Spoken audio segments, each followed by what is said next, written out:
Hello, and this is the Warpforge, and in today's episode we're going through another Orc Codex Tactica. Excuse the tongue-tied. And first off, I apologise for a very late update on this. I am doing this codex slowly and thoroughly. It's just uni and Christmas caught up with us left, right and centre, so I do apologise. But we are getting back on track to more filming, so without ado, we're going through the Gretchin profile and basically what are Gretchin and what tactical flexibility can they give on the board. So for 11 models, which is including one runt herd and 10 Gretchin. 10 Gretchin are basically like gremlins or goblins, whatever you make of it. And the runt herd is basically an orc boy who's basically a bully to Gretchin. And he gets teeth for it. So you get 11 models, all for 35 points. The runt herd is basically your orc boy stat line. Nothing changed about that. The Gretchin is basically a worse variation of guardsmen. These are the crappiest unit in 40k. All the more satisfying when you see one lucky Gretchin shot go off and wound and kill off Marinus Calgar, complete in Terminator armour when he's on one rune remaining. Yes, that was a terrible reference. It really was. So, to give you a perspective on how terrible the Gretchin is it's weapon skill 2, ballistic skill 3, strength and toughness 2, wounds 1, initiative 2, attacks 1, leadership 5, save dash. Quite frankly, adult language here, it's a pile of shit. And I'm only saying that because it's deliberately shit for a reason. And that reason isn't as bad as you might think it to be. And that goes really in the tactics, which I'll talk about later. So the war gear. This war gear section and the special rules have been divided into two sections. One for the Gretchin, one for the runt herd. Obviously because they're two different models that are still encompassed in one unit. So with the Gretchin you get the Grot Blaster, which is an auto pistol. It is the exact stat line for an auto pistol.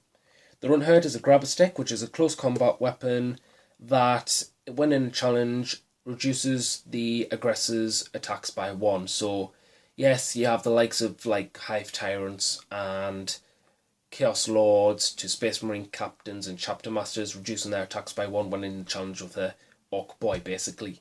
Which is quite humorous to a degree. You've got the Slugger. Slugger is a bolt pistol. And you got stick bombs, which are assault grenades.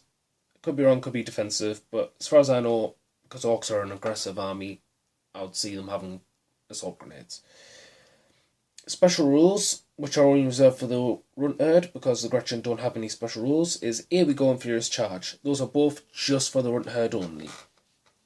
Now, here's where the basically the crappiness comes into effect, or it starts to gain traction. In the options section, you may include up to 20 additional Gretchin for 3 points a model. That's dirt cheap. So you're looking at an additional 60 points, which is roughly the equivalent of one minimum squad of 10 orc boys. So you're having technically 30 models for 95 points, bare bones. But you then have to add on to that. You do have to add on to... You must have a runt herd for every 10 Gretchin. So you're going for 30 Gretchin, you're then having 2 additional runt herds, and that's 3 runt herds. That bumps that 95 by 20, 9, 10, 115 to 125 between them. Point values. And then basically you've got any runt herd may replace their grabber stick with a grot prod. A grot prod is basically a close combat weapon with high voltage. And high voltage basically states that you can exchange all your attacks for one strength 10 attack, basically. It's okay if it's in a last ditch attempt against a tank, but we'll go into that later. Any runt herd may take a Squig Hound. A Squig Hound is basically, if you fail a leadership test with the Gretchin, you can remove D6 or 3d6. I'll pause it to just check. Sorry. The unit suffers D6 strength 3 AP-hits and then passes the morale check as if it was a regular pass on morale. This is to symbolise that the Gretchin are more afraid of the squig hound that's about to maul the faces in as part of the squig hound's lunch than the actual enemy fighting at hand. So, tactics wise, this is where it all starts to get traction. They're a crappy unit. Why would you want these for tactical flexibility? You want them for their actual crappiness. Believe it or not. You want to take Gretchin because you want to go minimum squads. Minimum squads because you don't need a maximum, because that's just bloating the points values out. You want a minimum squad and you want it on a backfield objective in your deployment zone. This allows tactical flexibility because, again, you don't really want to be attacking. What you want to be doing with this unit is, because of the height values of the volumes of the models, is you want to be going to ground, because your opponent will not often see the Gretchin, and when they do, it's probably because it's a deep striking dreadnought, or because of the deep striking, or they've really went out with like fast attack or jet bike units. So basically, they're a small unit at sea. They've got onto an objective. They might have objective secured if you've went for a combined arms detachment, and then you just plough on them, just going to ground all the time. The only time you'd want them being aggressive is shooting, because, again, Ballistic Skill 3 is sort of a godsend to orcs. You might take it for granted if you're a Marine player having Ballistic Skill 4, but Ballistic Skill 3 is sort of a godsend to orcs. Especially when you just hit on falls, it's actually quite nice. But again, you set them on ground. Now in my area, we usually play with lots of ruins, so that's a 4 up cover save. You go to ground, that's a 3 up cover save. You've essentially got a power armor cover save for a crappy unit that costed 35 points. Bare bones. Why would you take any of the upgrades? Well, it really depends on your area. As I usually say, your mileage may vary. I personally wouldn't take any of them. Maybe the squig hound if I had points to fill up. But aside from that, none of the rest, because it's too much the upgrades are just too much what if scenarios. You've got a grot pod, okay, it's strength 10, so it might easily like glance or penetrate a land raider's hull. But when there's a land raider that close, you've got to think, has anything came across it? Is it a type of redeemer which wants to be close? If so, is it likely that high voltage strike will get to attack? Or will the offensive capabilities of your opponent just mean that he's wiped out the unit like that within a turn? So again, it's more to consider. It's not, you can think about the possibilities, and it's nice thinking about those possibilities, but for me, I just don't see it happening. It's a nice little rule to have, but I'm not really too keen on it. As opposed to doing additional Gretchin models, for me, I'm keeping them bare bones. I know lots of people will do Gretchin armies and they want to do Rebel Grot armies. If you want, then whatever you want to do, and Godspeed, or Godspeed, whichever one it's pronounced. Because I wouldn't be able to do a Gretchin army. To me, I'm more of an Orc boy player, but if you like Gretchin, you want your Grot tanks, you want everything to be themed, good for you, go for it.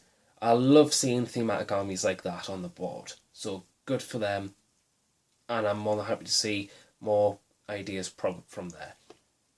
But for me, these are literally units that provide backfield support in the form of just sitting there, going to ground on objectives, which allows tactical flexibility because it allows your other units to be more aggressive. For example, if you've got backfield units with Gretchin, with your Orc boys who may or may not have objectives secured, if you go for a combined arms detachment, will be racing up the board, warring, maybe in hordes, maybe in minimum squads and trucks, just flying up the board, doing whatever they want, so they aren't pinned back, sitting on objective, hoping for like drawing a lucky secure objective 2 card or something like that, which you might be sitting on with the Gretchin units.